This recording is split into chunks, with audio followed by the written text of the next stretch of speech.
Gabe put his house keys on the table by the door and hung up his jacket. His wife, Hazel, appeared at the other end of the hall and said, "So, honey, don't keep me in suspense." "They loved it," said Gabe, walking towards her. "They did." She went to put her arms around him, but he caught her wrists and lowered them. Then he said, "But there's an issue." "What issue?"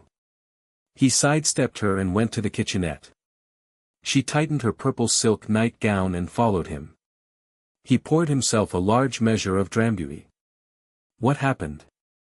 "They want me to kill her," he said. "What?" "Marilyn." He tipped half the liquid down his throat and grimaced. "They said the ending needs to be more of a gut punch to the audience, whatever the hell that means, so Marilyn has to die, and I have to kill her." Hazel sat at the breakfast bar and clasped her hands together. "Is it a deal breaker?" "It is, unless I can think of something they'd prefer, which is about as likely as them casting Buster Keaton in the role." "Have you got he snapped his fingers, the thing?" Hazel took a baggie of cocaine out of her nightgown pocket and placed it on the bar. Gabe slid a credit card from his wallet and started cutting thick lines of powder. The couple had met at a NASCAR race back in 1991 in Florida, Hazel's hometown. Gabe had come from LA to research his first commissioned screenplay, a project he referred to these days as Mondays of Thunder, on account of it ending up, after countless interferences from the producers, a boring rip-off of the Tom Cruise movie. "It never saw a clapperboard, and thank God for that," Gabe often said. 4 years ago he had a minor breakthrough and co-wrote a couple of seasons of a fairly popular sitcom, but since then the opportunities had come few and far between. They weren't broke. Their 11th floor apartment was a little old and beige, but respectable, reasonably spacious, with its outstanding feature being the balcony view of Silver Lake.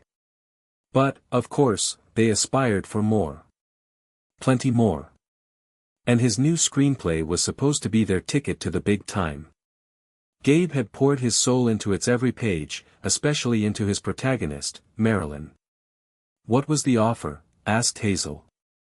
Gabe snorted a line and chased it with a mouthful of whiskey. $1.2 million. He passed the straw to Hazel. Hazel leaned over the bar and sniffed a line. "That's $500,000 more than we were expecting." "That sure puts us on some guest lists, Gabe." "That's not all. The big cheese, she wants Cate Blanchett for Marilyn." "I didn't even mention Cate Blanchett." "Jesus, what did I say to you 4 months ago?" "What did I say?" "It was right here in the kitchen, I was halfway through Act 2, do you remember? I said to you, Marilyn is starting to look a lot like Cate Blanchett. A lot like her." "And the suit saw the exact same thing, without any mention from me, I swear. Isn't that just